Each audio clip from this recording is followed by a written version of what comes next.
Call to order the regular board meeting for the Board of Supervisors for Tuesday, June 19th, 2012.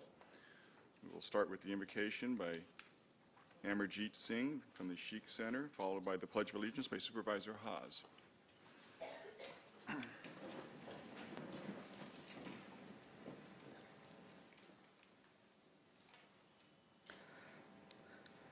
It's an honor to be with you this morning in this magnificent and historic chamber. I feel the presence of Reading's outstanding leaders and faith leaders, lawmakers. Let's share a few moments from the Sikh faith. One supreme God, all victories belong to the amazing Immaculate Lord. O wonderful Lord, we come to you in deep humility and thanksgiving. Guide our spirit to celebrate and honor the fundamental truths. In God we trust, all men are created equal. Each living being is a repository of the same divine light, all creation threaded and moving forward under one mighty canopy. As lawmakers, civic and faith leaders, professionals, people in every walk of life, may we enter into faith with one another, direct our minds and mandates to the service of our state and nation. We know that in time, unimagined rewards will follow. May the light from above bless our lawmakers, leaders, and citizens to fairly enforce our laws. Bless all who daily create great burdens on our behalf. Guide us, God, forward in the uncertain and momentous times of our horizon. Thank you.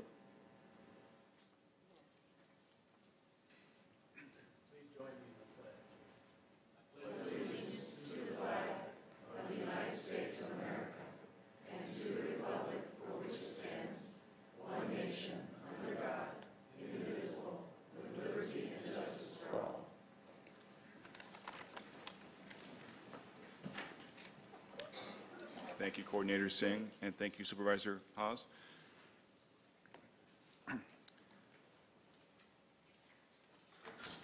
Next item is public comment period.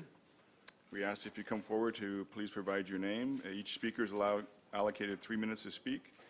Comments should be limited to matters within the jurisdiction of the board. Pursuant to the Brown Act, action or board discussion cannot be taken on open time matters other than to receive the comments and, if deemed necessary, to refer the subject matter to the appropriate department head for follow-up and or to schedule the matter on a subsequent board meeting.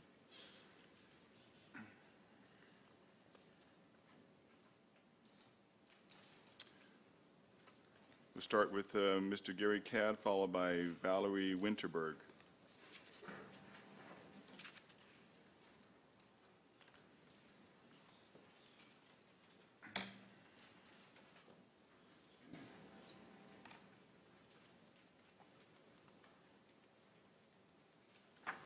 Mr. Chairman, members of the board, staff, ladies and gentlemen, come before you again this morning, about the fourth or fifth time now, to talk about videos online. At the last meeting, during the comments, or after, I should say after the comments, Mr. Modi, the chairman, asked County Council if the board was doing everything and following the law. Well, yeah, the board is doing everything and following the law at the bare minimum. The bare minimum is the way the videos are put on TV now on 2 occasions, or you have to go and purchase a disc to put them on. We're before you again asking that this board, for the county and for the people, and especially the people living in the outlying areas clear up to MacArthur, to the west side, south, and north of us, to put these meetings online, and these would be the meetings of the Board of Supervisors, which of course would be all workshops anytime the board meets, workshops in this thing, and then also the Planning Commission meetings would be put online. Some of these companies who put this out, doesn't cost any more to add more computer space, or you should say hard drive space, to put these issues on. So I again ask that this board take up the issue of putting these videos online for the people, and again, we're going to just keep coming back. I know that there's some folks, last week it was mentioned that we should pony up the money ourselves to come forward. It was made mention that one of the people that spoke last week would raise the money to put this online, and I'm more than certain the county does have the money. It's not going to cost $25,000, $30,000. That's a little bit overboard. But at the same time, there's companies here in town that would be more than willing if there was an RFP put out to make a proposal to do this here in town, or companies that are out of town to do it. So again, just coming forward and asking that this board move forward for transparency and accountability to the people of the County of Shasta. Any questions by chance? Seeing none, thank you. Thank you, Mr. Catton. Ms. Winterburn, followed by Russ Wade. I have notes because I'm not good at public speaking. Hi, my name is Valerie Winterberg. I'm addressing you because of something I witnessed here at the last Board of Supervisors meeting. I sat here and listened as citizens got up to speak about issues of concern to them. Some of them I knew and some of them I did not. Most spoke with passion that might be taken the wrong way by some, but I believe none meant to disrespect the board. What I saw next is why I'm speaking today. The topic of having video at meetings posted online was brought up by 3 or 4 speakers. When the public comment period was over, most of those that spoke and some of other attendees left the meeting. Mr. Modi, my district supervisor, made a public remark that I felt was very rude and unprofessional of a public official when speaking of his constituents. I know that at least 4 of those that left the meeting are business owners here in Shasta County, myself included. We took time away from our businesses to address you or to show support for those that spoke. No one was suggesting that anything illegal was going on. They were bringing up the availability of access to recordings of these meetings for a reason. It's hard to take time away from running a small business.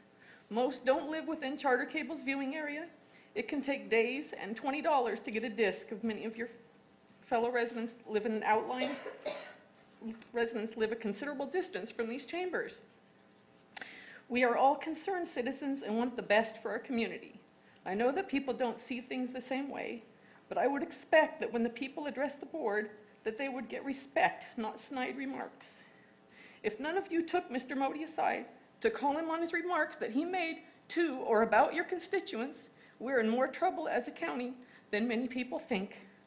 I hope that a way can be found to post the videos of meetings online so that all Shasta County residents have access to view their elected public servants in action. Thank you. Thank you, Ms. Winterburn. Russ Wade, followed by Joey Wade.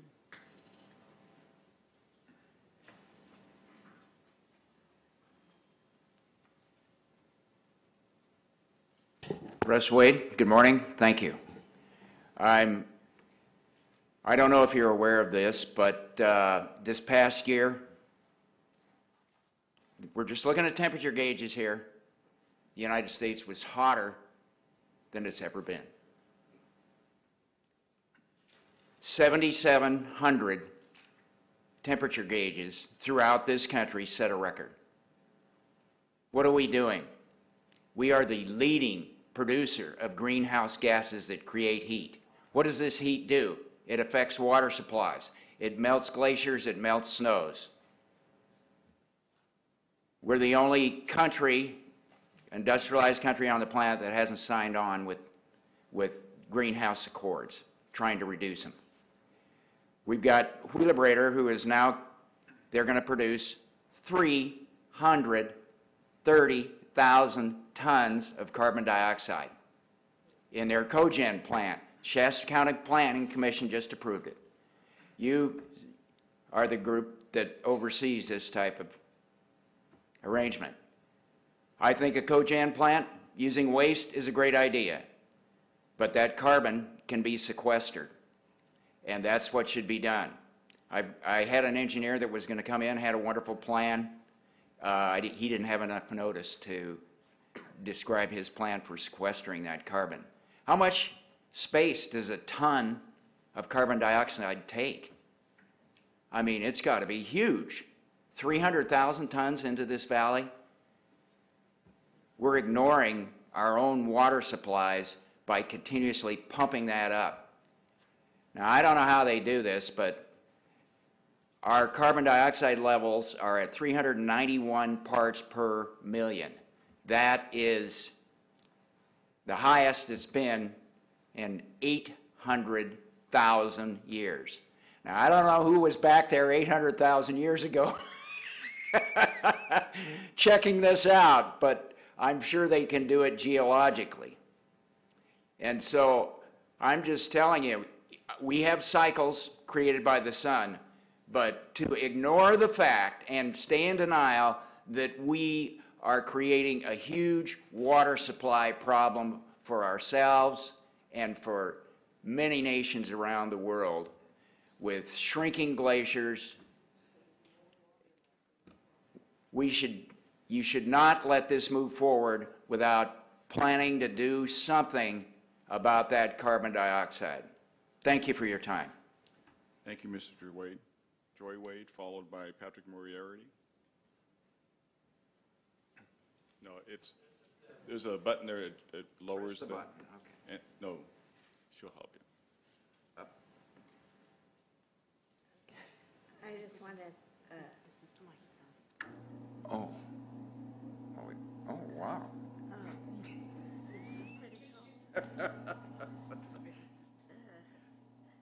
Yeah, if you can just move her over just a little bit. And the microphone's pretty sensitive, so we can still hear you, I think.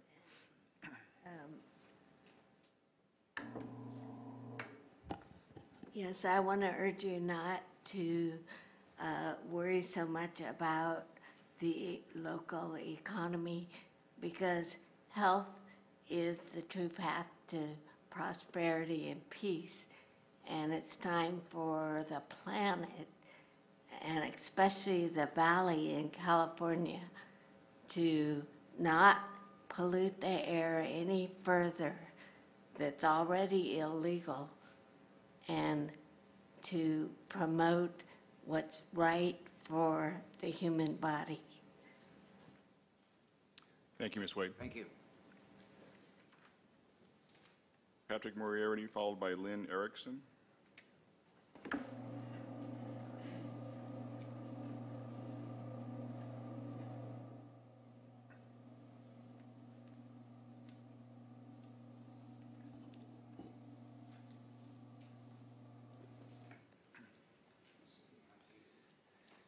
If I believed in leprechauns, I'd ask her to keep it low. Good morning, Mr. Chairman and members of the board. My name is Patrick Moriarty. I work at Hill Country Health and Wellness Center. I'm assigned to the Circle of Friends Wellness and Recovery Program. At your meeting on June the 5th, Supervisor Keogh asked to remove item C7 from the consent calendar to make the point that while many people complain that adequate resources don't get allocated to Eastern Shasta County, this particular contract on the consent calendar, a contract with Hill Country for the operation of Circle of Friends Wellness Center, Supervisor Keogh pointed out that it was a good example of significant resources being allocated to the eastern part of the county. Supervisor Hawes concurred with Supervisor Keogh. So do I. The incident got me to thinking that while many people complain, not enough come to say thank you. That's why we're here today. I believe we're in our 5th contract year for Circle of Friends. We've had a great opportunity to make a positive difference in many people's lives. We couldn't have done any of it without the support of the county, not just the support of the board, but the Health and Human Services Agency staff, and in particular, the Mental Health Services Act staff. So thank you, thank you, thank you. It's important not to take these things for granted. I'll now defer to some other friends from Circle of Friends to share a word with you. Thank you, Patrick. Lynn Erickson, followed by Diane Leahy. Good morning. I'm Lynn Erickson from Circle of Friends. And I would just ditto everything that Patrick said and add that every person at Circle of Friends has a very active voice in what we do. We work as a team. So I would thank you particularly for the freedom that we've had to create and mold and shape the program so that continues to meet the needs and wishes of so many people that come to Circle of Friends. There are a number of us that came down from Bernie this morning that you'll hear from 3 more friends But we also have some words for people that, from people that haven't had a chance to be here this morning, so I'd like to share some of those with you. Kay would like you to know, she says, thanks for renewing our contract. Circle of Friends gets me out of the house and helps me socialize and make new friends. Steve, in referring to Circle of Friends, says, it makes my life better. It helped me not become a complete hermit. Annette says, thank you for giving me a clean and sober environment to come to socialize and learn my living skills with mental illness. I don't know what I would do without transportation to my medical appointments. Karen said, thank you for a place where I have met new friends and makes me happy. Thank you very much. Linda says, great place to get out and talk to people. Lynette tells us, Circle of Friends is a good place for me and my baby to come and meet people. Glenda says, I love the place. The things we do here, I like the people. Cleo says, thank you. I feel safe. I like the people. I like the staff. I hope we can continue. Kim says, thank you for funding a program that has essentially saved my life.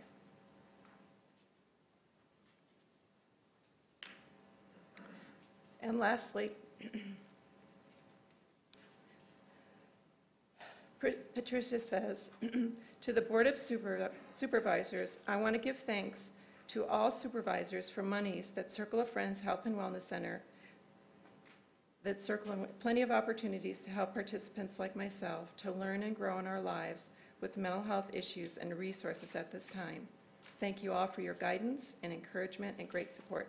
Very important jobs you all have. The help has made so many positive changes in my life. That's from Patricia. So I also like to introduce Dee and Kim and Cleo, their other friends at Circle of Friends. Thank you, Ms. Erickson. Diane Leahy, followed by Kim Davis. I too want to thank you, Circle of Friends and Hill Country. Without their transportation, I would be really in a deep well. Circle of Friends became a sanctuary for me after my husband died. It was a safe place to regroup, to walk through the grief. It makes an impact, and each one of you make a difference in our lives by giving us this money. I really cannot tell you what a difference it's made for me, and I thank each of you. I am in Bernie known as the serial hugger. If I could get up there, I would hug each of you and say thank you again. So, again, thank you. Thank you, Ms. Leahy. Kim Davis, followed by Lynn Doro. Members of the board, my name is Kimberly Davis. I am a member of the Circle of Friends. And I just wanted to say thank you so much for renewing our contract. This Circle of Friends not only promotes health and wellness, but it also helps us to make friends that we will probably have for the rest of our lives. These people are a great support system, and the program itself has essentially saved my life. When I was in my deepest depression, these people were there with support groups and outdoor activities, and they're just the type of people that are so amazing, and they're so upbeat and wonderful to be around. So this money is greatly appreciated, and thank you for all that you've done to support the program. Thank you, Ms. Davis. Ms. Erickson? We had one more, Cleo Smith. Can he sneak? Sure, absolutely. Okay. Mr. Smith? Thank you, board members. My name is Cleo Smith, and I'm from the Circle of Friends in Bernie. And I want to thank you for picking up the contract here, because I've been able to teach a lot of the people here how to do jewelry. That's what I do there, and I've enjoyed it, and they've helped me out a lot to come out of my shell. So thank you very much for picking up the contract. Thank you, Mr. Smith. Lynn Doro, followed by Sally Raposa. Lynn Dora, CEO of Hill Country. I can't add anything better than what all these folks just said, except I wanted to frame the context a little bit more. In 2006 and 2007, the county made an immense investment in the eastern part of the county in terms of improving mental health services. Both Lynn and I tear up when we talk about this. because it has indeed saved lives, changed lives, and created a network of community support so that not everybody now relies just on us, but they rely on each other, they call each other, they help each other. It's how community ought to be. So also in that period of time, since 2006, the hospital, inpatient unit closed. We all got together, tried to figure out how to do it better. One element of the how to do it better involved creating a rural mental health advisory group. So since 2006, all of us in Eastern Shasta County who are involved in providing support and care to people with serious mental illness and other chronic diseases have met every single month, once a month. We rotate the locations. So the quality of communication, collaboration, and care has improved enormously, and we couldn't do it without this money. So thank you very, very much.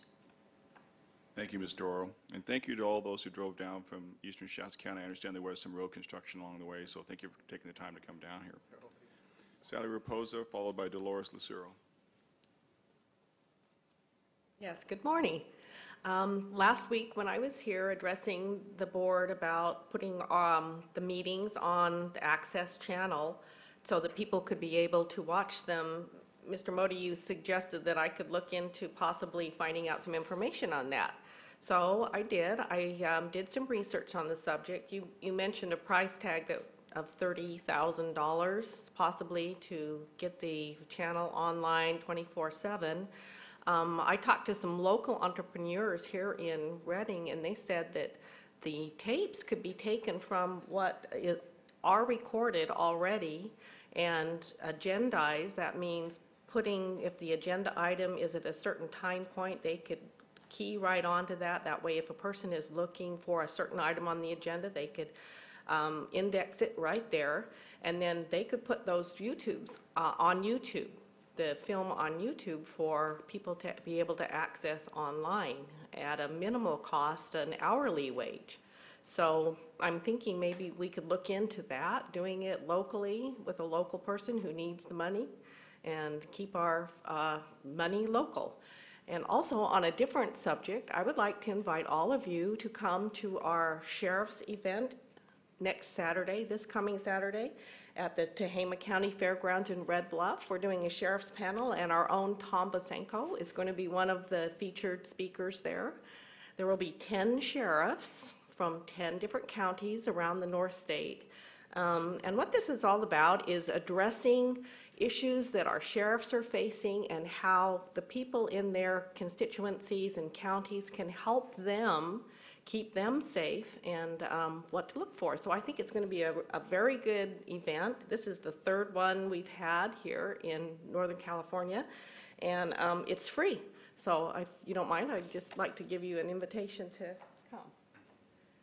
Thank you very much. Sally, thank you. Did you have the information written down on the stuff from the locals, or could you email that to me? I would. Great. Thank you. Thank you very much. Dolores Lucero. Good morning. Thank you.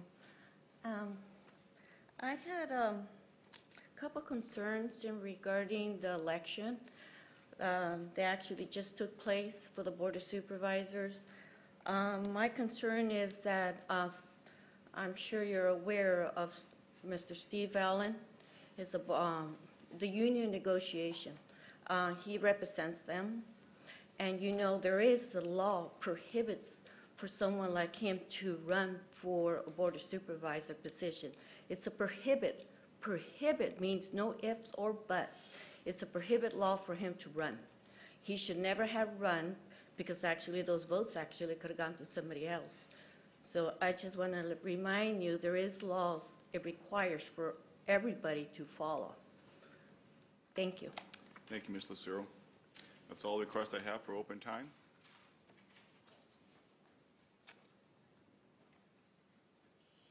Make a comment? Sure. I just want to thank everyone that came down and addressed their appreciation for the board and us supporting you, and I'm sure that'll continue even after I'm gone, because that is quite an operation, Hill Country. We've seen it grow to where it is today, and I'm very proud that it's there, and I know the whole entire board is. And You guys do a wonderful job up there, and just keep it up. We love what's happening there, believe me. Thank you. I did have a non-agendized item, transparency. You had one here, but you had it marked down for SDR1. Did you I want? have two there, you'll see. One is transparency, and I checked both yes and no. You're more than welcome to come and speak, though. Thank you. My name is Patricia Heinsohn, and I want to talk about the same issue that Valerie and Mr. Cadd talked about, and that's wanting more transparency from the board. We appreciate the fact that it's on our Channel 7 twice a week, but if you're not able to watch it, they're not archived in any way, and then you have to pay for the disc. You know, we are stealing from our schedules to come here and speak to you on items that concern us. But you, on the other hand, are paid by us to listen to us. In order for us to give you feedback on the issues that come before the board, we need greater access to what you do. And that would be provided by doing the same thing that the city does, and providing available video 24 hours a day, 7 days a week, 365 days a year. I would say, well, how is the city more accountable than you? And I would say absolutely not. And it is true that that meeting the law is a minimum standard.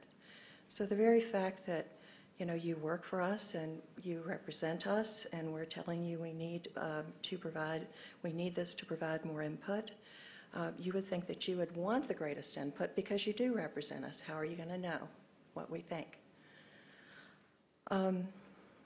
And I would disagree that it's up to us to go out and earn money to pay for such a program, because we pay taxes to get services from the county.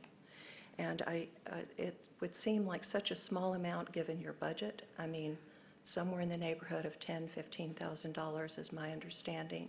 And hopefully, Mr. Modi, you'll see those figures when they're emailed to you. But we already pay in our taxes for that, and we're just objecting to how you're not doing it with the money that we've already given you. Thank you. Thank you, Ms. Heinsohn. Anyone else wish to speak during open time? Seeing none, then we'll move on to their regular calendar. R1 is a presentation, an update on the Center for Economic Development from Kathy Emerson. Do I bring this up, or does it show up automatically? Shh. Before I bring up the slide, good morning, and thank you for having me. My name is Kathy Emerson, and I am with the Center for Economic Development at CSU Chico. In the 3 years that I've been involved with broadband under the guise of the University of Chico, I have learned that of the northern counties, Shasta and Butte suffer from what I euphemistically say urban-centric. You feel my pain, I feel your pain. I'm also now chairing a board for North Valley Community Access Public TV. So I think I'm familiar with many of the concerns that have already been raised.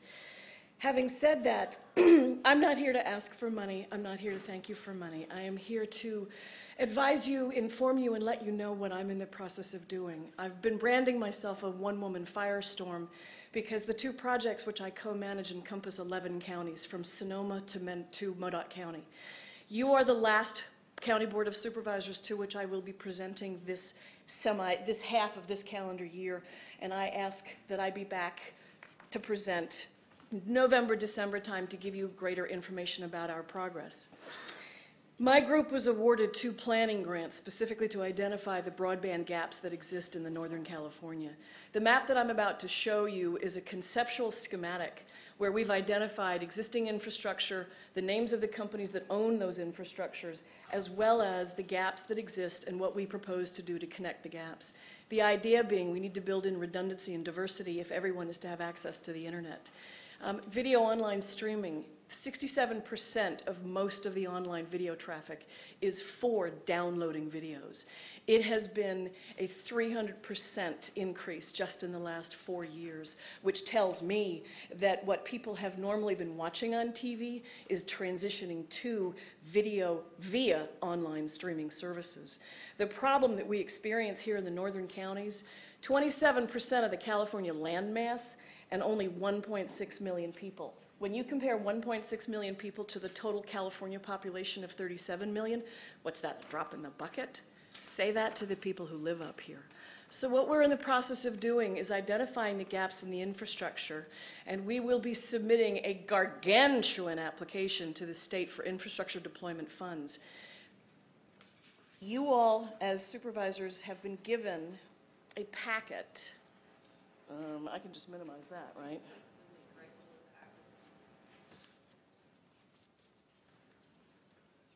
There we go. What you see before you is a map of Northern California that identifies all of these 16 counties, 11 of which fall under my purview. The red lines are proposed non-existent routes. The blue lines and the black lines represent existing. The idea being that we will be able to create a total of 9 rings at the completion of this project. It also involves the formation of a limited liability corporation that will take ownership of the application that's submitted, and upon successful award, the design, deployment, and completion of the infrastructure gaps that currently exist in order to connect the endpoints. What this means is greater access to backhaul for all of the last mile service providers who largely depend on wireless and fixed wireless services to extend high-speed internet services to the rural remote portions of all of the counties here in Northern California. Redding shows as served. According to our data analysis, Redding shows one of the higher percentages of adoption at 87% of all of the cities throughout the state of California. Chico is similar, but less than 1 mile south of Chico, you're in open farmland. Unless you're standing directly between 2 cell towers that are close enough to connect signal, there are dead zones. I can personally identify at least 36 dead zones in just traveling the major roadways throughout these counties. Having said that, I want you all to know that my team and I have taken on this immense task because we believe in making a difference. The other point, in case I'm dealing with some conservative fiscals or fiscal conservatives, how many of you in this room have a telephone of some type? Show of hands. Okay? Does anybody in this room not have a telephone, whether it be a landline or a cell phone or a mobile PDA? Okay, at the end of your bill every month, there are at least 3, if not 4, sometimes 5 and 6 different line item fees. Those monies contribute to what's known as the Universal Services Fund. Here in California, it's called the California Advanced Services Fund. The money that we've been given for these broadband planning grants, the money that we're going after for the infrastructure deployment, is money that you've already spent. These are not additional monies for which bonds are required. The idea being, I need unanimous support from every county in the northern section of California in order for us to be successful. It's a 3-year deployment project at the end of which every internet service provider in Northern County, both the incumbents, the ILECs, the CLECs, as well as the last mile service providers, will have greater access to redundant, diverse fiber networks, fiber-based networks. Any questions?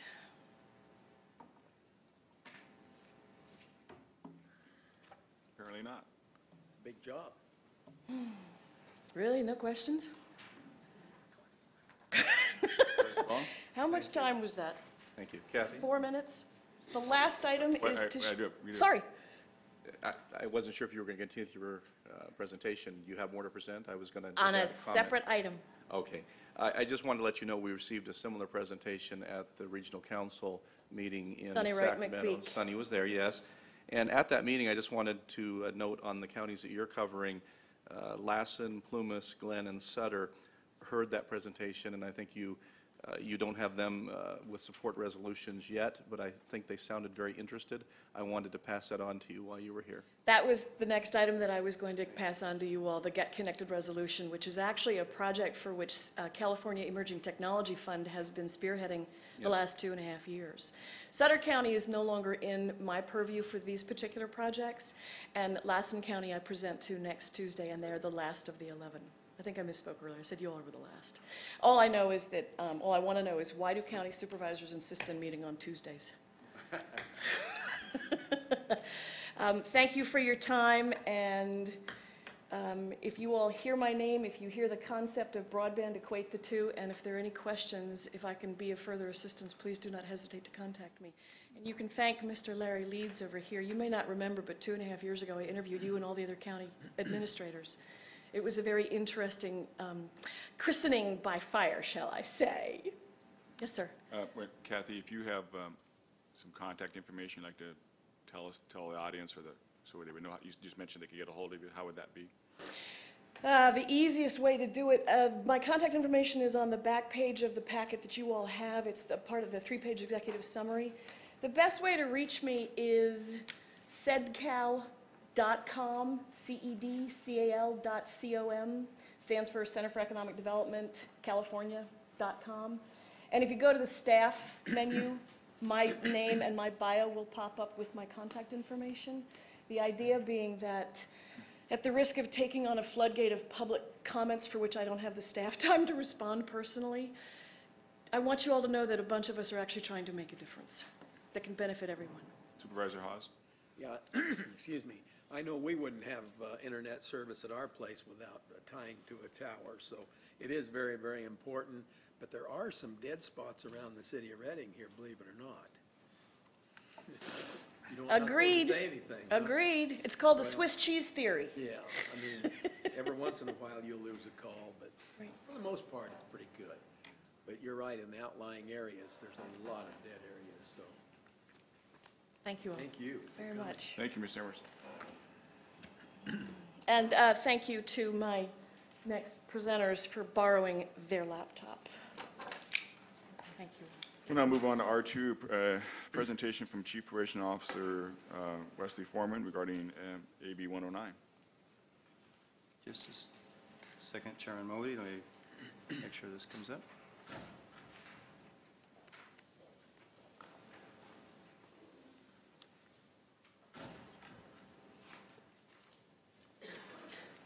All right, Chairman Modi and members of the board, my name is Wes Foreman. I'm the Chief Probation Officer, and I'm here to give you a presentation, a monthly presentation on AB 109.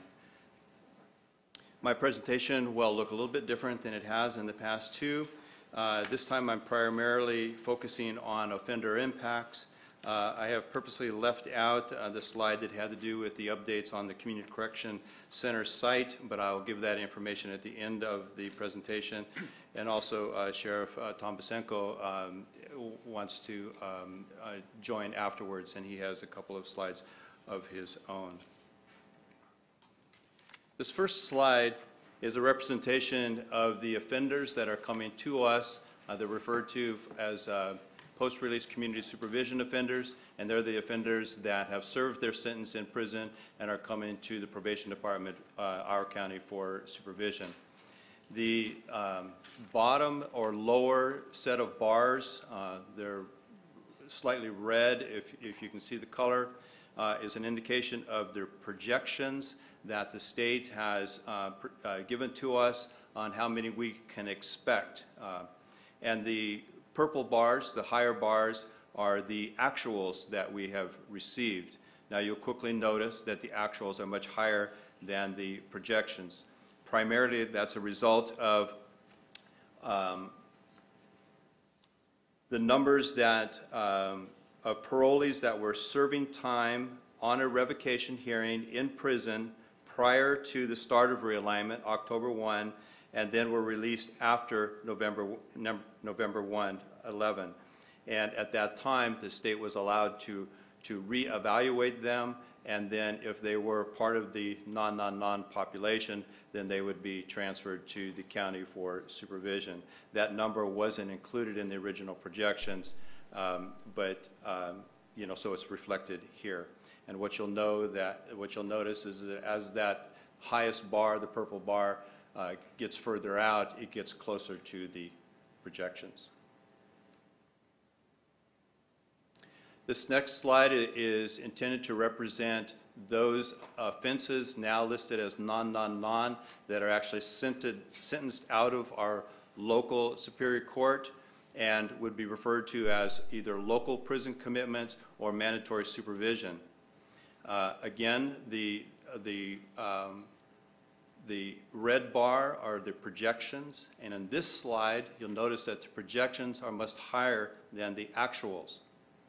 And I will attempt to explain that a little later in a slide, but if you look at this slide and compare it with the next slide or add them together, what it actually says is that the number of actuals that we're receiving totally to be under our care and supervision here, primarily I'm talking about probation, is less than what the projections were from the state.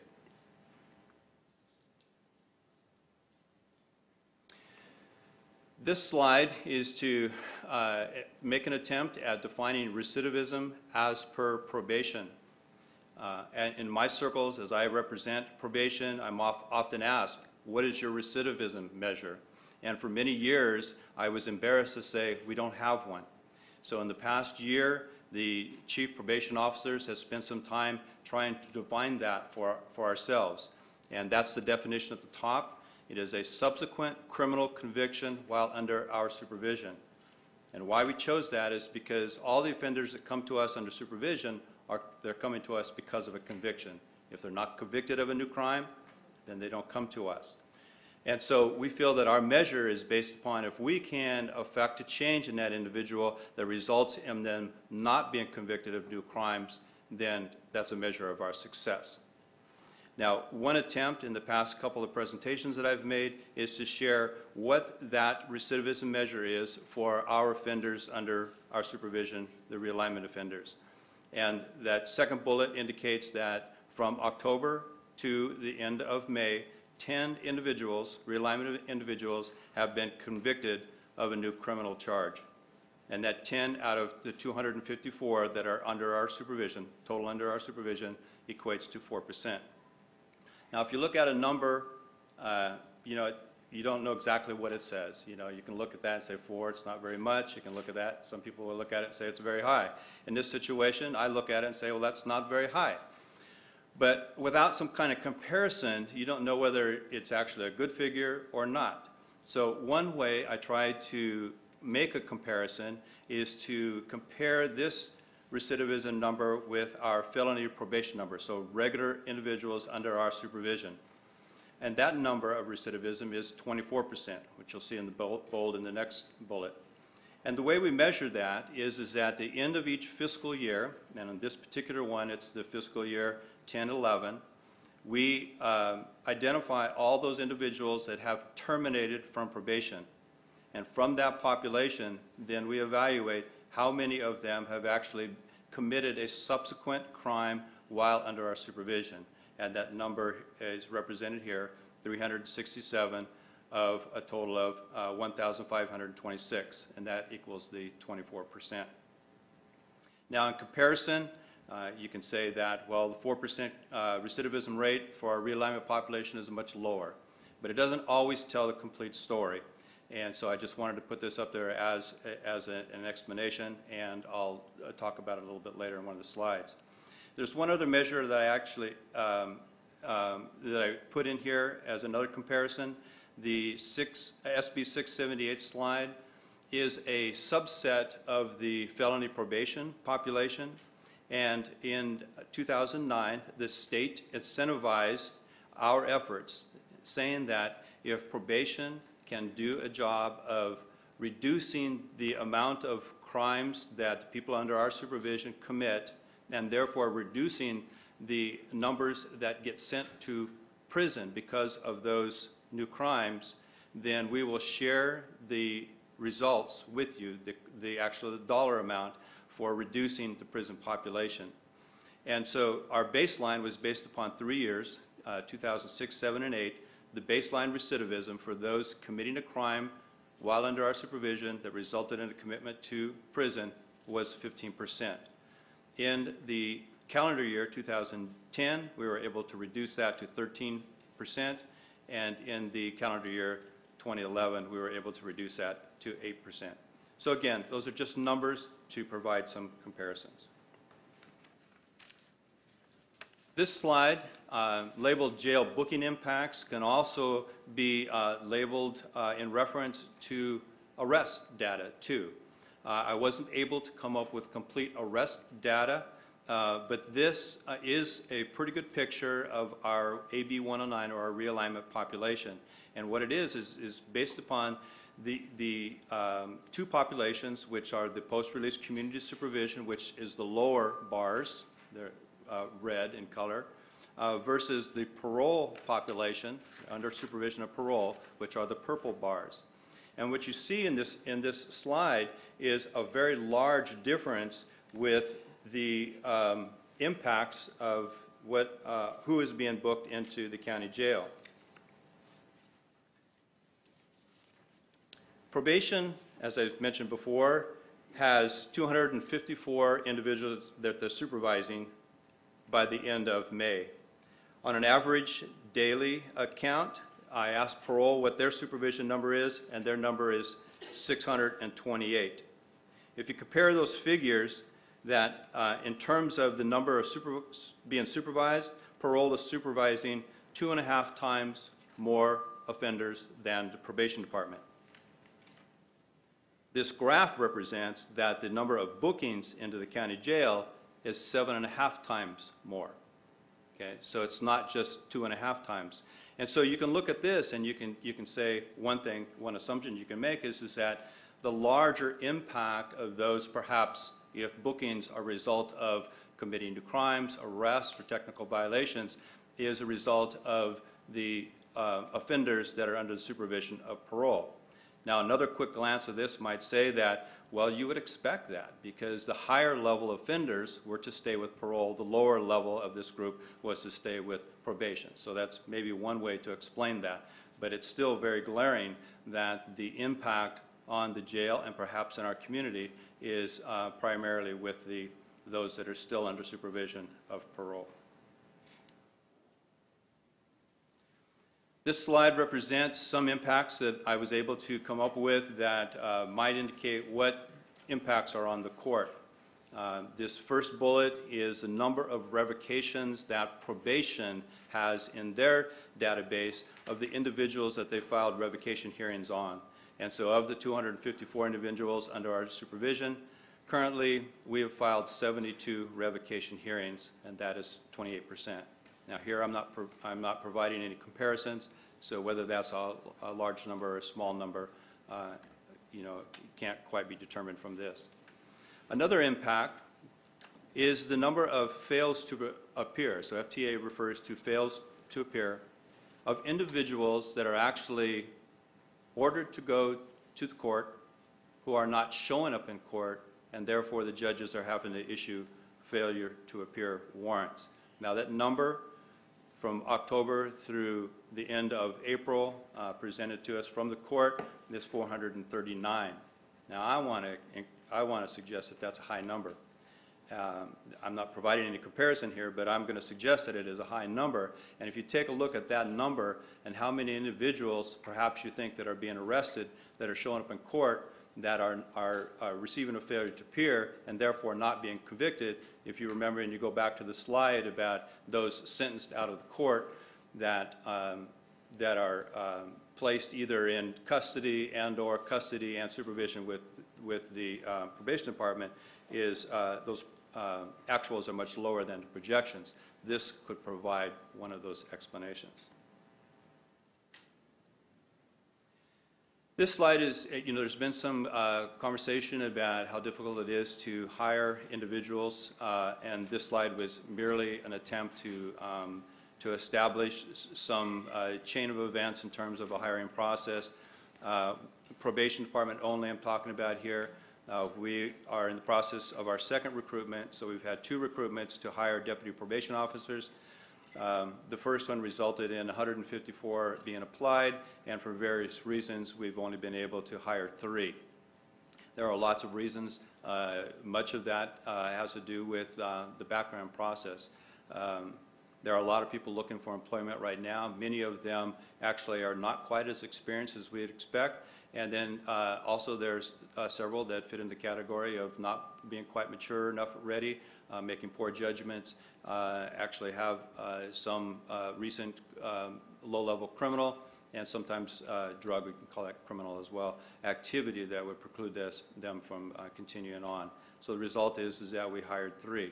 I do believe that Sheriff Pasenko could represent that ratio, the high ratio of applied versus who's been hired, was consistent with his agency as well. We are currently in another recruitment, 205 applied, and we are down to the interview process at the moment. So this would be the time I would step out. I'm going to see if Sheriff Pasenko wants to step in with his presentation first, and then we can take questions at that time together. Okay, so.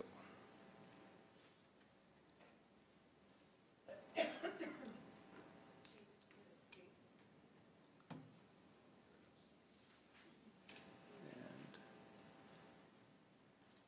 know what you're doing here, Tom.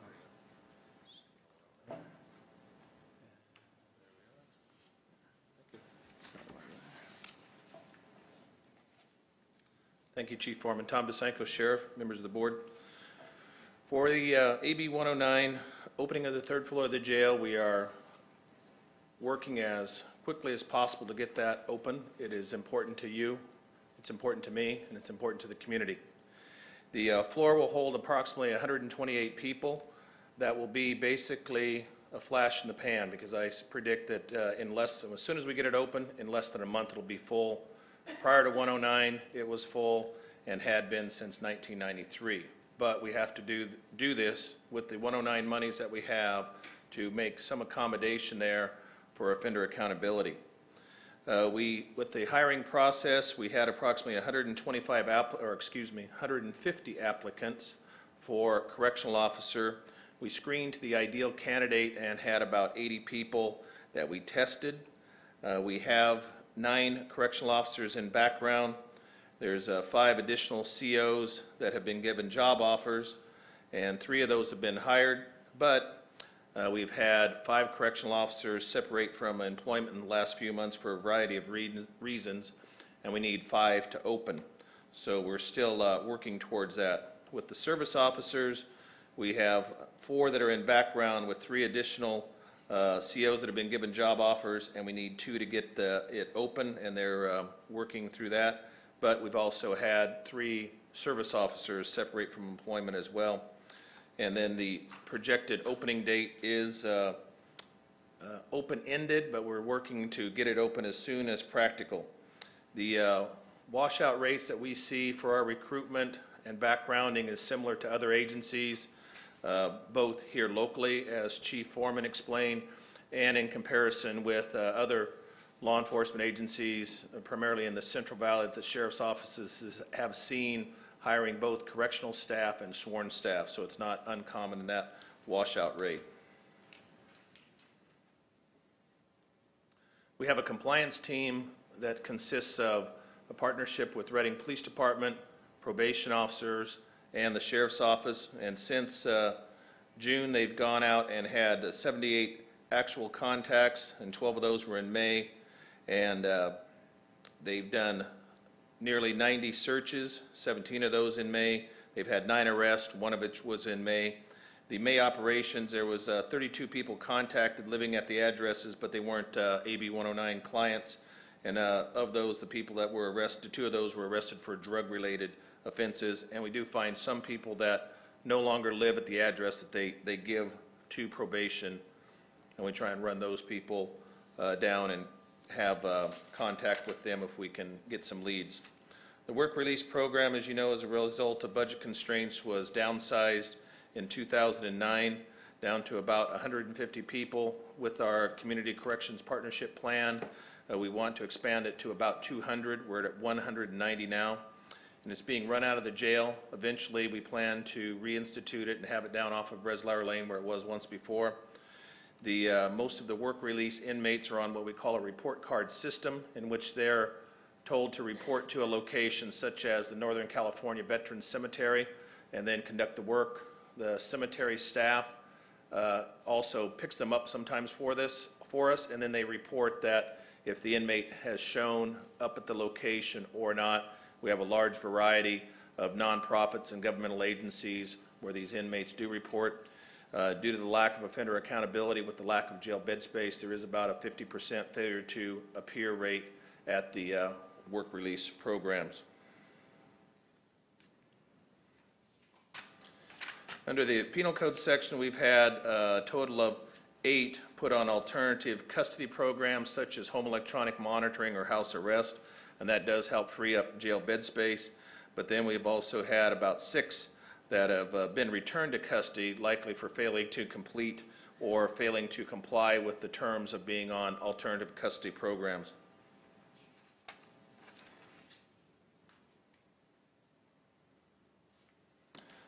We talked about jail bed space and the compliance part of the for the PRCS. A flash incarceration, sometimes incarceration is utilized to gain compliance and remind the person of the terms of their probation.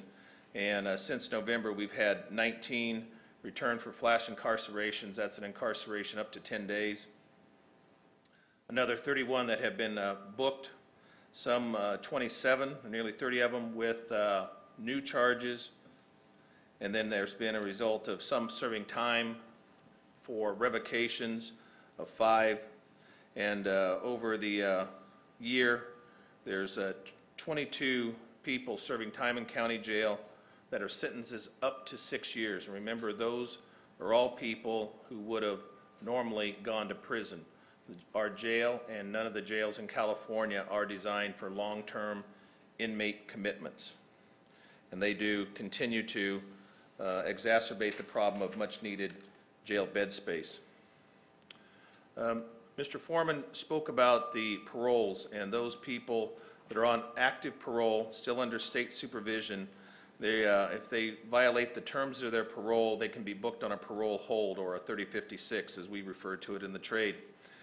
Since November, we've had 311 of them returned to custody, and then they also serve jail time as a result of their revocations. That has been 72.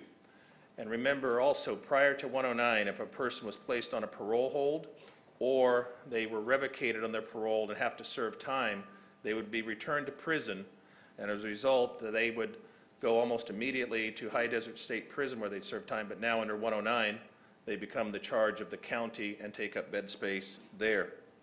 We've had a number of parole violators that have been booked for new charges of 255, and then there's parole violators who are also serving time on local sentences as a result of that. Many of the sheriffs throughout the state are also facing the same challenges. In at least 2 other counties that I'm aware of in the Central Valley, the sheriffs are not taking parole intakes. So if a parolee has a technical violation, they wanted to place a hold on him, the sheriff has the no vacancy sign up and does not take that person in. And I hope that we don't get there, but it does exacerbate the problem with these, as you saw the large spikes in Chief Foreman's graphs. And that concludes my slide presentation, and any questions you may have for myself or Chief Foreman.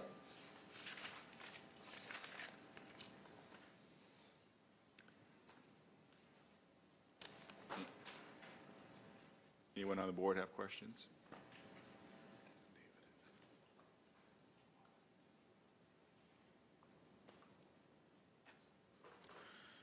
Mr. Kehoe. Thank you, Chairman Modi. My first question is directed to Mr. Lees. Mr. Lees, in our last meeting where we discussed AB 109, it was the charge of this body to ask your department to conduct an independent analysis and present that to us and the public.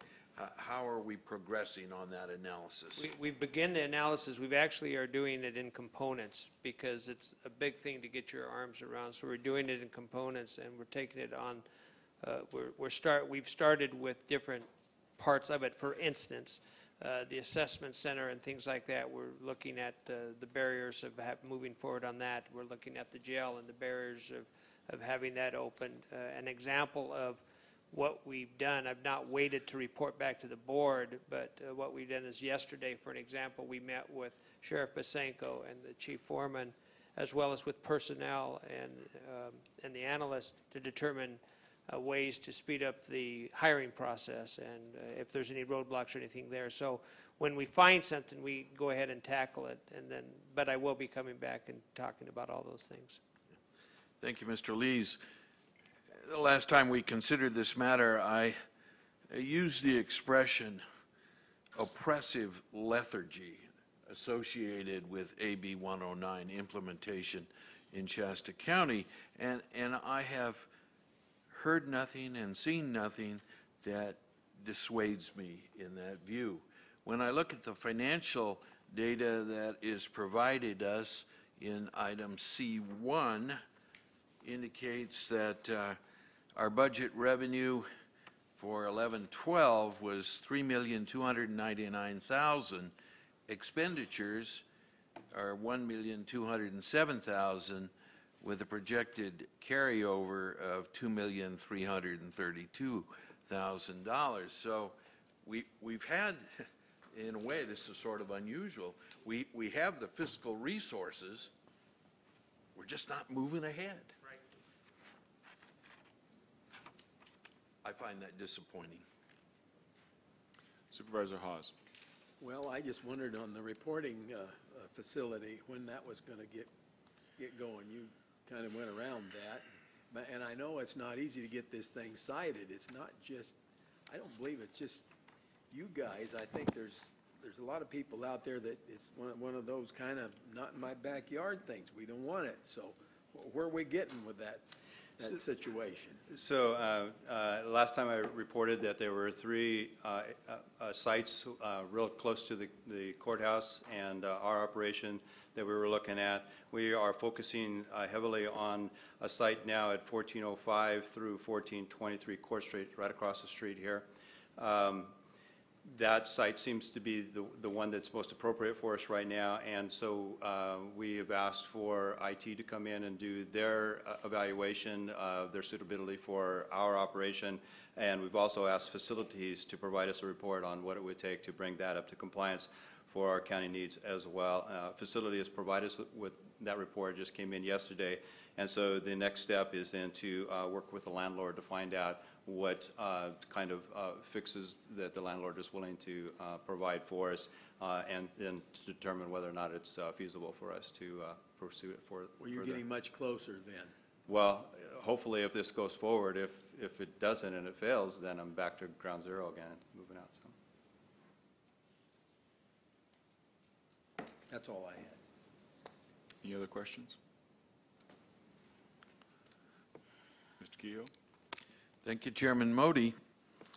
Well, I note this morning that there are some members of the Community Corrections Partnership Executive Committee in attendance this morning, and I would invite them to take the podium because I do have a couple of questions that I would like to address to this oversight body.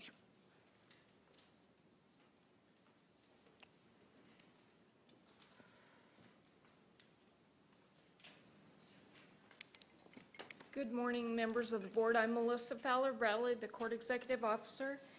I'd be happy to respond to any questions. I have just a couple of comments. Sure, that'd be good. What we are seeing in Superior Court is a significant problem with failures to appear in court. And I think some of the stats that have been provided to you are somewhat skewed because they don't account for the number of people that never come to court. So they don't count as a conviction because we don't get them all the way through the process until that counts as a conviction, and therefore recidivism as far as probation is concerned.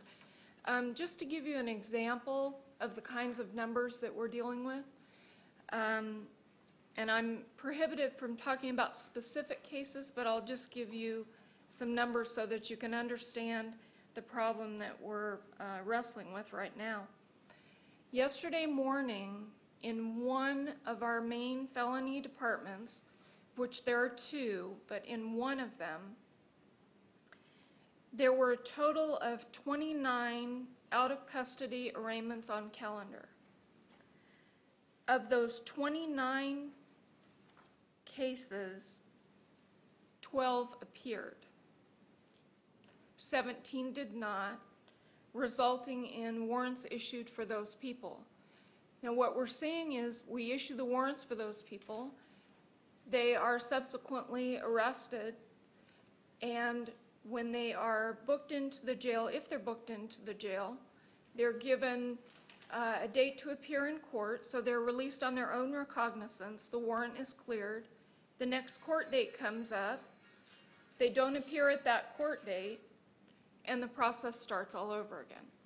So the figure that Mr. Foreman provided to you, 439, that was as of the end of May, and that was from October 1st to April 30th, just a snapshot in time.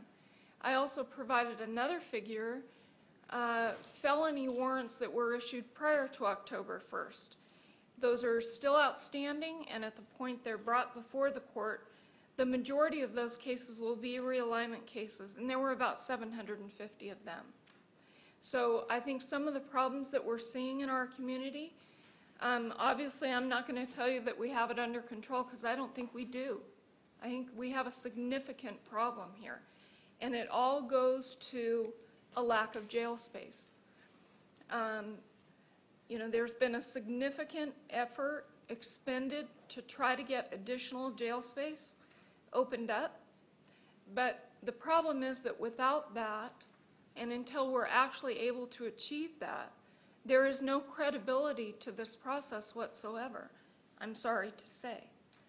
But that's the reality of what's happening out there. I think we all see it, we all read about it, we all listen to it on the news, and the number of crimes being committed in the community continues to increase. A lot of property crimes, it's related to drug offenses, people that are stealing in order to continue to use drugs, and until such time as we can actually bring some of those people before the court and do something about that, keep some of them in custody until such time as we can use some of the services and the treatment that realignment can offer, I just don't think we're going to see much of an improvement. Ms. Belli, I had 3 questions that I would like to address to all of the speakers on the Oversight Committee, and I appreciate your candor. Number 1 is, are you satisfied with the progress that we're making in implementing AB 109? Second question is, are you satisfied with, let me rephrase it. What is the consequence of not opening the 3rd floor of the jail? And I think you've already addressed that, so we can bypass the second question. Third question is, what is the consequence of not opening the day reporting assessment center? And I ask you those questions as a member of this oversight committee that you're participating in. Okay, the first question being, am I satisfied with the progress?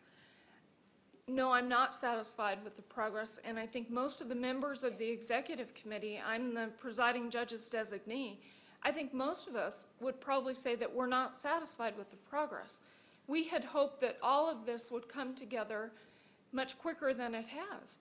I also recognize that there has been a lot of effort and a lot of hard work put into all of this, trying to offer all of these different programs and services to a population that needs it. So I think there's been a lot of effort. The fact that we have not made a lot of accomplishments, it wasn't for lack of trying. I think we've all tried, but I think there are a number of obstacles involved here that have resulted in us being almost a year down the road and no significant progress. So am I satisfied? No, I'm not. And the second question, as far as if we don't open the day reporting center, I think the day reporting center is definitely a necessary component of the realignment plan. We all know that we need it. We need a location where we can provide a number of different services and options to people that need them. But I go back to what I said earlier, and that is that I don't think the day reporting center does us a whole lot of good until we have jail space, because all the programs in the world that we might offer have little or no consequence until we have jail space where we can hold people accountable. And so to me, that is the foundation of all of this, is that we have to have that. Now, even though, as Sheriff Basinko indicated, 128 beds isn't going to do it, but I think the whole idea is, and the whole principle behind realignment, is to make an assessment on those that are the highest risk, and those are the folks that we focus on. So I think if those 128 beds are used carefully, we will be able to turn this around and send a message to all of the offenders in the community that if they break the law or if they don't comply with court orders, that they will be held accountable.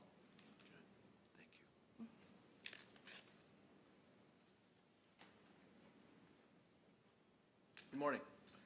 My name is Robert Plutty. I'm the Chief of Police of the Reading Police Department. I'll give you a little bit from our perspective of what I've seen of the effects of 109 up to this point. And right now, quite bluntly, I will tell you that in its current form, it doesn't work. What we're seeing and what has been focused on in a lot of these reports is these 247 people that have been released from state prison. But there's effects to AB 109 that go far beyond that. If you look at those parolees that have been arrested on fresh charges, if they're convicted of new fresh charges, and there's certain charges, they now become the responsibility of county probation. So that's more impact on county probation, because parole, it's based on their last conviction. It also took most of your felonies that used to go to state prison and now make them responsibility of the county sheriff. If you're nonviolent, non-serious, or not deemed to be a high-risk sex offender, you are going to stay in local population. You are not going to go to state prison. Parole violators stay local now. So the effects that we're seeing is that there's no ramification for their negative action. We've arrested, in the first 6 months of this year, the Reading Police Department alone has made 3,262 arrests. Most of those people will stay local. Most will not go to state prison. Because there's no jail space, they're not showing up to court, which means the court issues a warrant. We arrest them again. We book them into jail. Because they're nonviolent and they're at cap, they get released and they don't show up to court again, and the saga continues. It is a drain on our resources, and it is a drain on the economy of the city of Reading. The city of Reading's property crime rate in the first 4 months of this year is up 53% over the 15% increase we had last year. That's 500 more property crimes committed in a 4-month period over last year during the same time. AB 109 is having a significant negative impact on this community. We need jail space, because right now my police department is doing a whole lot of barking with no teeth to make any bite and give any ramification for the negative action that these people are doing on this community. And they know it. And they know it. We are arresting burglars.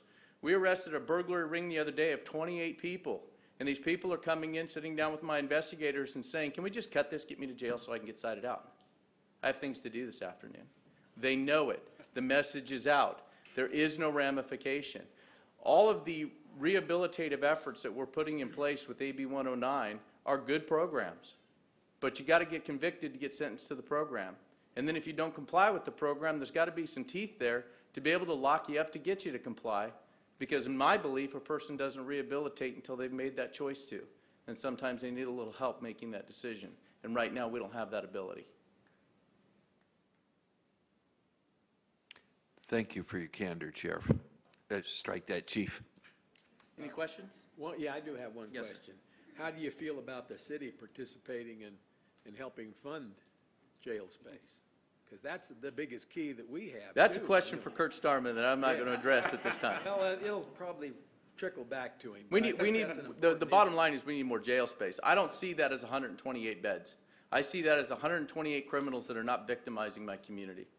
And you know, you've got 90,000 people in the city of Reading. They're not all criminals.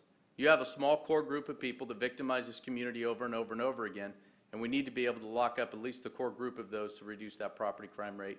Luckily, our violent crime rate is still down, and let's hope it stays that way.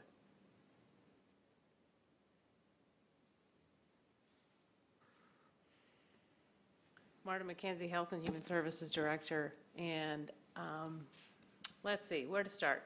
My perspective is I've been frustrated with the progress in the program so far. I represent eligibility workers, mental health clinician, drug and alcohol services in that group of folks. But I've also come to realize that it really is a triad of responsibilities. We have to have jail space. We have to have the accountability factor in the equation. I voted for the jail floor to open and support that wholeheartedly.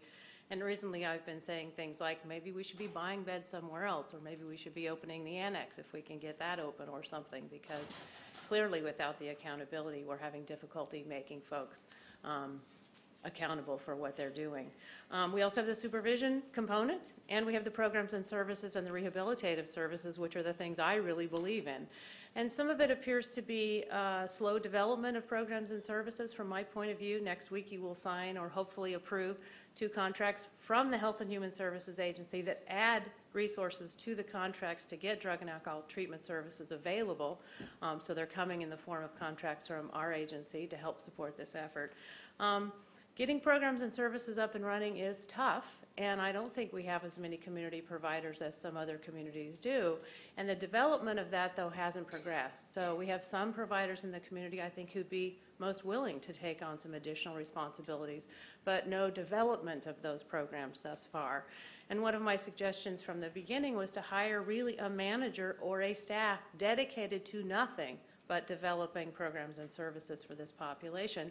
And I wasn't supported in that effort, but I believe that's really a necessary component. This workload is intensive. It's a $3 million and next year a $6 million operation with lots of nuances and connecting programs and agencies together and contracted services and getting the day reporting center up and operational. That's all a massive workload. And to put it on top of the probation department when they don't have a deputy chief to an existing management staff is really an intense burden. I think that we should have funded with some additional staff resources to manage that workload. Day Reporting Center will be great when it's opened. I was one of the team of people who visited Napa County and saw it as a really strong model, talked to the offenders who were there, was really impressed by what I heard and listened to in the offender population. But it's only going to serve 100 of the offenders, and we're estimated to have upwards of 500, 600 for next year. We need other services to provide treatment and support for those individuals. And we need to write it into their supervision plan so that it's a requirement. And then we need to have the teeth when they violate or they don't follow through with their required treatment so that we can get them into an accountability kind of status. So it really is a trio of things that need to come together. And we're just struggling with getting the pieces in place. Does that answer your question? Tom Busanko, Sheriff, Supervisor Kehoe, and members of the board. I too am frustrated and not satisfied with the progress or lack thereof that has been made. You mentioned the $2+ million of fund balance carryover. Approximately $1 million of that is for the operational part of the jail and some for work release. There's been a minimal expansion there, so that creates, or that consists of probably the lion's share of that carryover. And then the contract beds, there are very limited beds available in Northern California.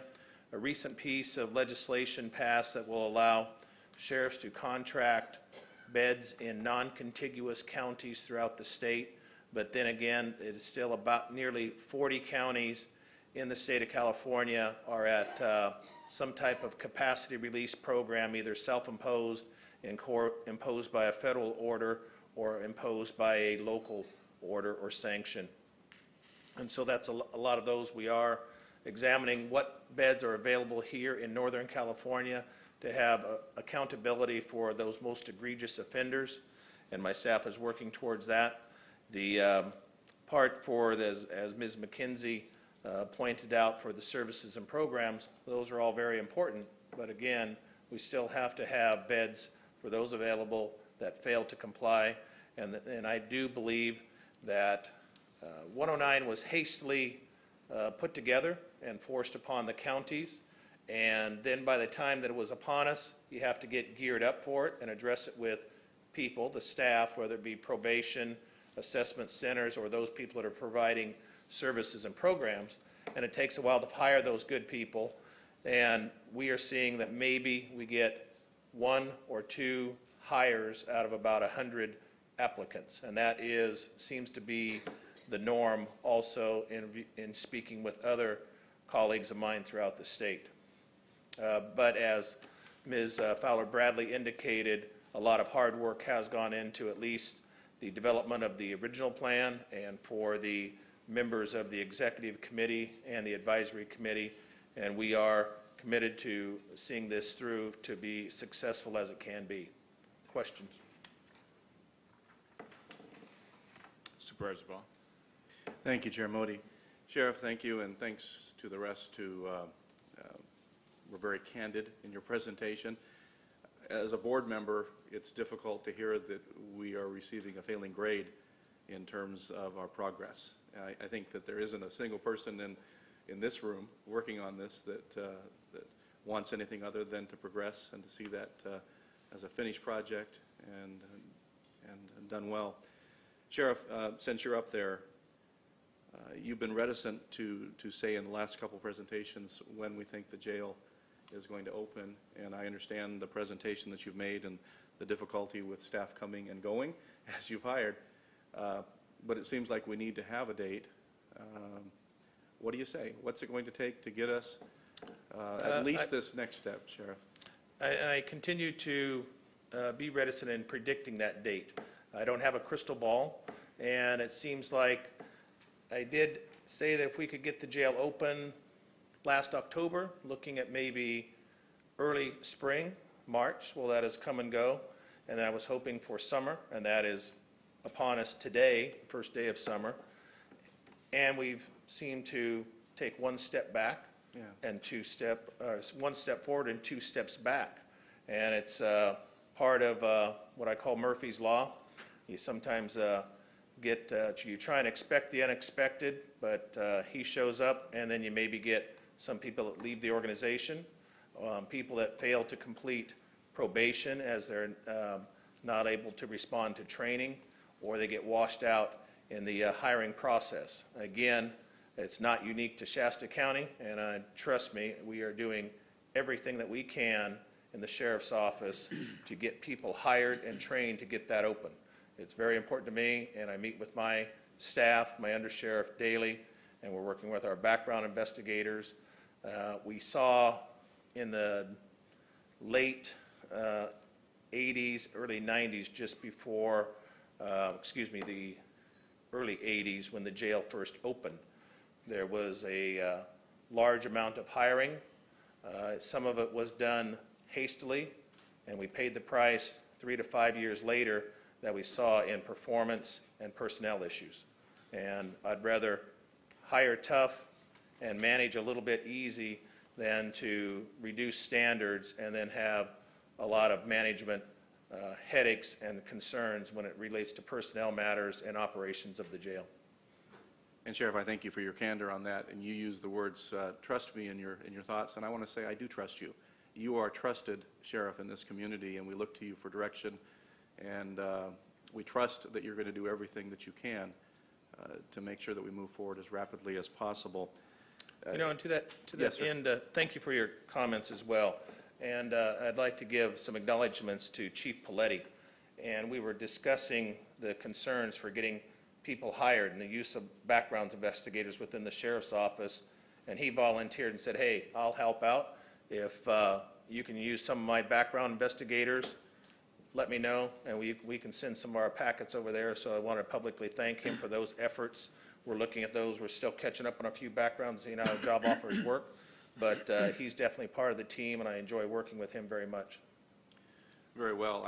I want to also add, just since you're standing there, Sheriff, that although you didn't plan all these comments, They certainly made a case for your presentation to the board down the road about a new county jail, haven't they?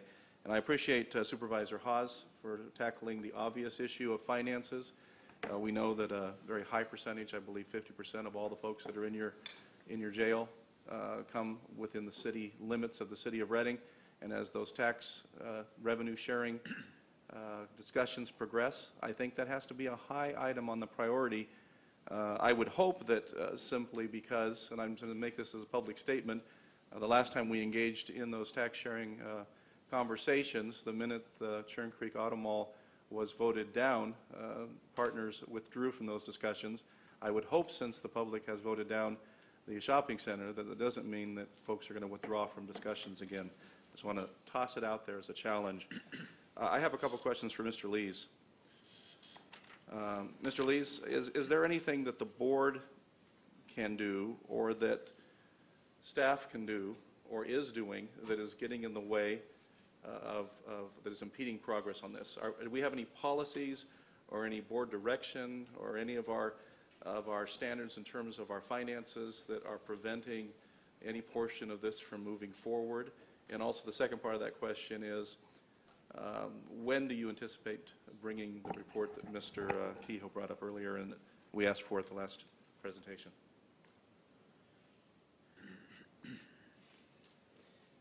In answer to your first question, I would say that I'm reluctant to be very specific because it's going to be reflective of individual process and progress. You heard statements today from people saying that they have obstacles, but nobody actually named what those obstacles were. And again, I think that is because everybody's trying to remain at a level of professionalism and protocol. You know, if you talk about current county policies, that was the purpose for the meeting we had recently with the sheriff and personnel, and as well as with Chief Foreman, to determine whether or not there would be something that we needed to change. And it goes exactly to your question. What could we do differently to move this along? What are you looking for? And nothing was suggested, or there wasn't any roadblock in the process that was identified. There was some additional flexibility that we said that we'd jump on right away.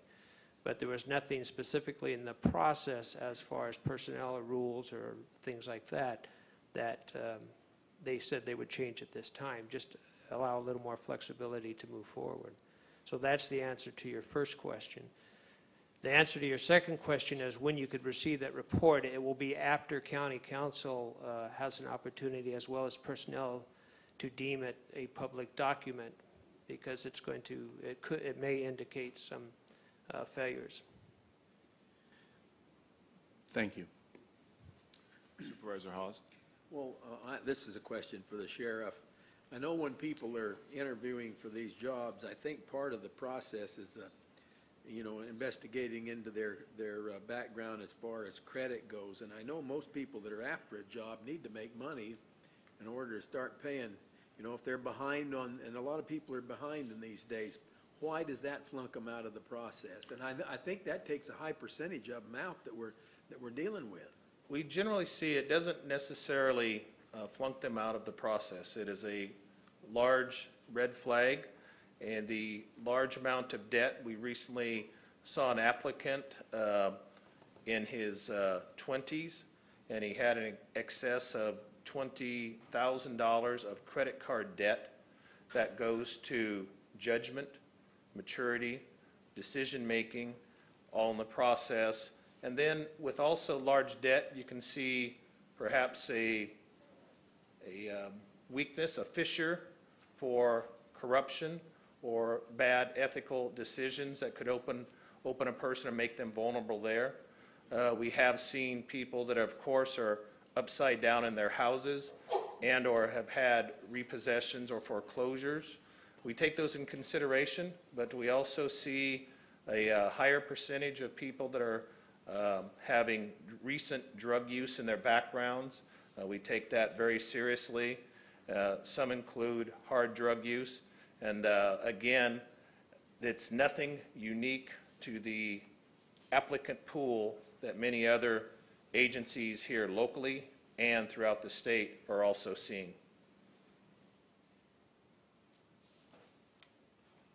Sheriff, I've had some people approach me and talk a little about private detention centers. Is that something that's even feasible in California? I'm sorry, I didn't hear you. Private? Private detention centers? Those are available for the state of California, and I think there is one in Oakdale. As of right now, there is no legal authority for private detention centers by counties, and that has generally been opposed by the California State Sheriff's Association because it can interfere with the job and requirements of the sheriff, and also in some cases perhaps take away some of the responsibilities and or open up opportunities for liability exposure, depending on if it's just a facility that then the sheriff operates with his staff, and then there's another one that there's a facility that the sheriff would contract with the entity being staffed by private correctional officers. And there has been some of those that are in use throughout the states, both with good and bad results. Mr. Lees, for you, obviously one of the hopes we had for a new revenue stream has gone away. You any proposals or any thoughts on how we would make up $6 million annually for a new operation of a jail? Even given maybe fruitful negotiations through tax sharing, do you think, can you have any ideas how we might get to $6 million? I have ideas, but none that are very optimistic. The reality is we know, first of all, let me just go back to the one comment on the tax sharing, the next revenue sharing meeting that is to be discussed.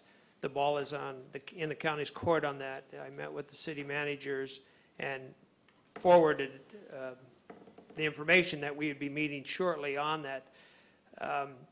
Obviously, as mentioned earlier, it's a little bit of a difference because the reality is when you talk about revenue sharing, that's just what it is, sharing. And at this point, the county has nothing to share. And so now we're not talking about revenue sharing anymore. We're talking about the cities giving us money. And so whether we designate that all for public safety or not, which we could easily do, that would be great.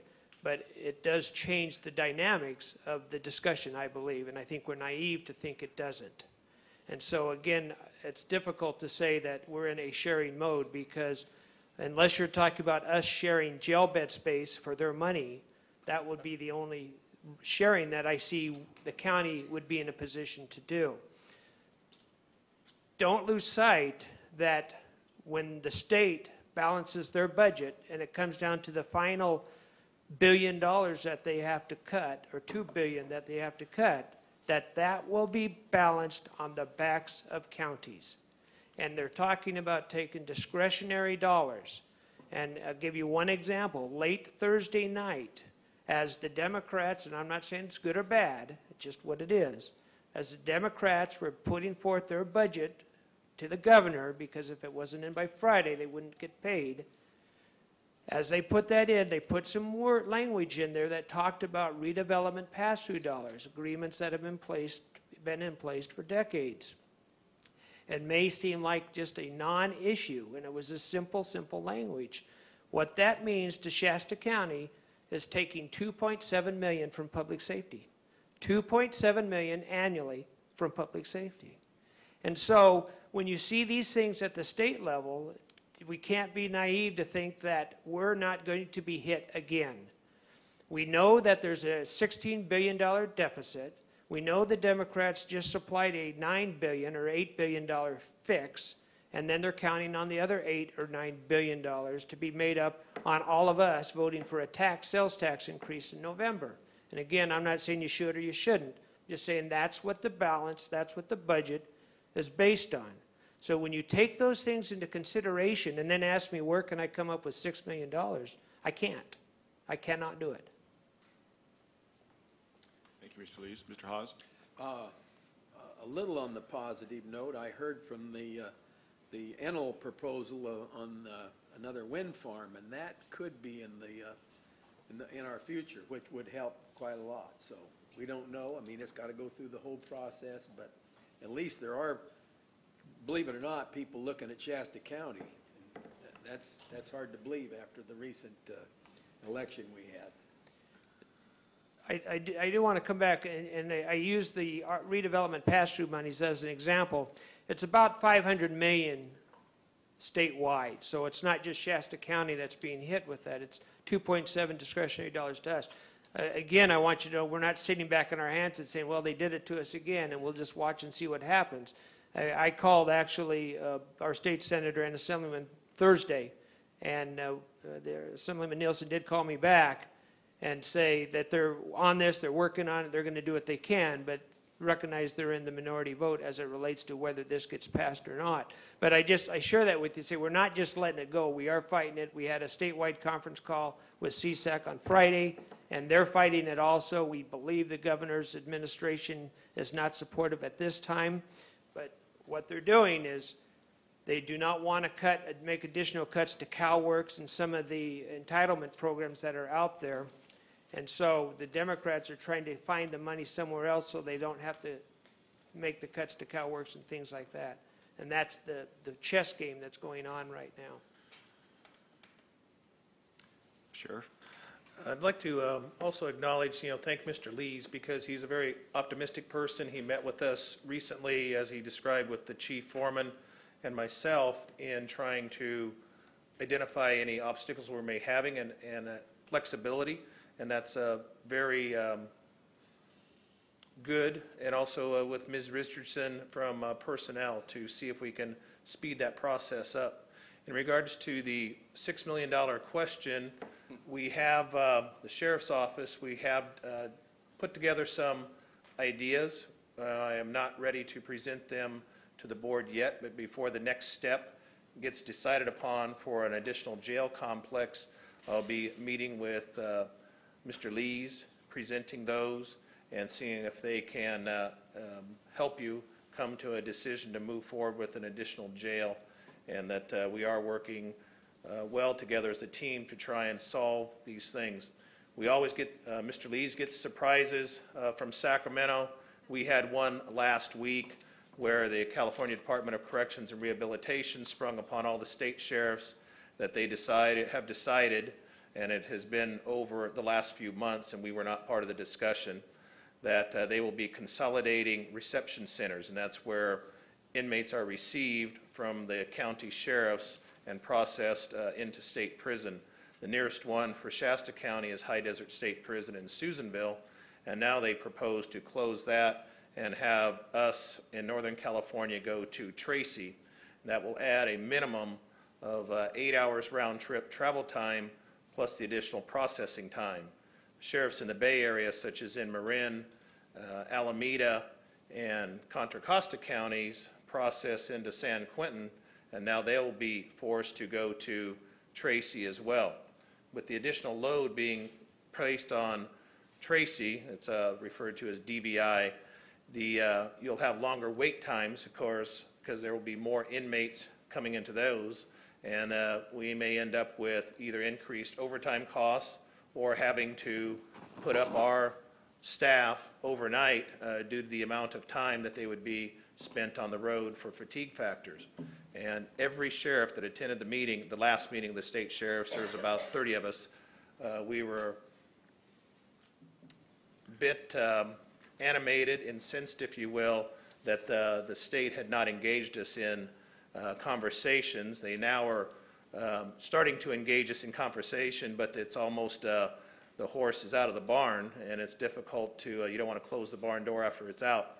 I am traveling to Placerville this week to meet with other state sheriffs and jail managers and one of the operations managers, the undersecretary for CDCR, in regards to this matter to see if anything can be worked out to where it's not an impact for the sheriff statewide. Thank you, Sheriff. I know you've been working with a number of people to try to find ways to reduce the cost of the operation of a new jail. My point only is that even with that, and with the help we were receiving from others and stuff, I think we're probably still somewhere in the neighborhood of $3 to $4 million short of being able to open a new jail. And had we been fortunate in getting some new revenue, even that wouldn't have closed the gap, but it certainly would have given us a big jump start to that. But now we're back to the sort of the drawing board again of a huge amount of money to come up with to be able to operate a jail. I think you and Chief Belletti and Chief Foreman and Ms. Flowers Bradley have all made it very clear that, you know, without holding people accountable, they're just not going to be accountable. They're going to just do what they want, and we get that. But I think it's going to be very difficult for us, even if we save every $5,000 or $10,000 towards this operation. We're going to have a long, hard battle to find a way to make this happen, and I know that people expect us to do that, but it's going to be difficult to find the money. I agree 100% with you. It's quite a big challenge. I do, while it's an arduous task, I do look forward to working with each of you and Mr. Lees on trying to lessen that gap, although we are in good company statewide because all the other sheriffs and counties that were awarded new jail building funds, whether it be a large county such as Los Angeles or a small county such as Shasta, those challenges still are presented to each one of them for operational costs. It just becomes a lot more zeros when it's at a larger county, but it's still the same impact. Mr. Keogh? Thank you, Chairman Modi. There have been many powerful and accurate observations made this morning, and I would like to recall two. The first is by Sheriff Tom Pasenko when he indicated that this difficulty associated with AB 109 has been visited upon us by the governor and the state legislature, and it is making a substantial impact on all counties in California. And I see no one here this morning representing the state legislature, or for that matter, the staff that we can address our questions to. The second observation was made by Marta McKenzie, in that she indicated that this is a tremendous workload that has been assigned to the probation department. It's almost overwhelming by its very nature. And so in our assessments, I think we need to take that into consideration. The final thing I'd like to say, Mr. Lees, is this. We have heard some very candid observations made by the executive committee, and they may dwell a bit on the negative. It would be my suggestion to you and your staff that you contact each member of the executive committee. We've identified the problem.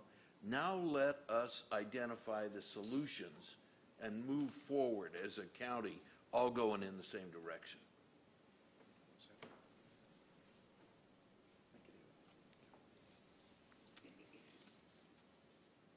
Okay, I think we're finished. Thank you all for your time and presentation that you made to us today. Before we move on to consent calendar, we're going to take about a 4-minute break.